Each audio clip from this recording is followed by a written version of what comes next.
ವಿದೇಶಕ್ಕೆ ತೆರಳಲು ಅನುಮತಿ ಕುರಿತ ನಟ ದರ್ಶನ್ ಅರ್ಜಿ ಆದೇಶವನ್ನ ಸಿಟಿ ಸಿವಿಲ್ ಕೋರ್ಟ್ ಕಾಯ್ದಿರಿಸಿದೆ. ಶೂಟಿಂಗ್ಗೆ ವಿದೇಶಕ್ಕೆ ತೆರಳಲು ಅವಕಾಶ ನೀಡಬೇಕು ಅಂತ ದರ್ಶನ್ ಪರ ವಕೀಲ ವಾದ ಮಂಡಿಸಿದ್ರು.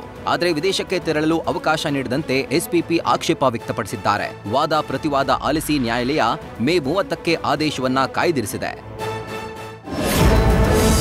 ಕುಖ್ಯಾತ ಮನೆಗಳ್ಳ ಏಡ್ಸ್ ಮುರುಗನ್ ಸಹಚರನನ್ನ ಎಚ್ಎಎಲ್ ಪೊಲೀಸರು ಬಂಧಿಸಿದ್ದಾರೆ. ಈ ಹಿಂದೆ ಏಡ್ಸ್ ಮುರುಗನ್ ಸಹಚರರಾಗಿದ್ದ ತಮಿಳುನಾಡು ಮೂಲದ ದಿನಕರನ್ ಹಾಗೂ ರಘುರಾಮ್ ನಗರಕ್ಕೆ ಬಂದು ಬೆಳಗ್ಗೆ ಬೀಗ ಹಾಕಿದ ಮನೆಗಳನ್ನ ಗುರುತಿಸಿ ರಾತ್ರಿ ವೇಳೆ ಕಳ್ತನ ಮಾಡ್ತಿದ್ರು. ಸದ್ಯ ಆರೋಪಿಗಳನ್ನ ಪೊಲೀಸರು ಬಂಧಿಸಿದ್ದು ಅವರಿಂದ 600 ಗ್ರಾಂ ಚಿನ್ನಾಭರಣ ವಶಕ್ಕೆ ಪಡ್ಕೊಂಡಿದ್ದಾರೆ.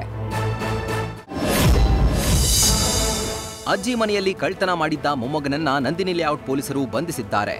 ನಿತಿನ್ ಅಜ್ಜಿ ಪುಟ್ನಂಜಮ್ಮ ಬಳಿ ಆಟೋ ಕೊಡಿಸು ಅಂತ ಕೇಳಿದ್ದ. ಆದರೆ ಅಜ್ಜಿ ಆಟೋ ಕೊಡಿಸೋದಿಲ್ಲ ಅಂತ ಹೇಳಿದ್ರು. ಇದರಿಂದ ಸಿಟ್ಟಿಗೆದ್ದ ನಿತಿನ್ ಅಜ್ಜಿ ಮನೆಯಲ್ಲಿ 81 ಗ್ರಾಂ ಚಿನ್ನಾಭರಣ ಹಾಗೂ 9,44,000 ನಗದು ಕಳ್ತನ ಮಾಡಿದ್ದ. ಸದ್ಯ ಪೊಲೀಸರು ಮೊಮ್ಮಗ ನಿತಿನ್ನನ್ನ ಬಂಧಿಸಿದ್ದಾರೆ. ನ್ಯೂಸ್ ಫಸ್ಟ್ ನಿರ್ಭೀತಿಯಿಂದ ನಿಮ್ಮ ಪರವಾಗಿ.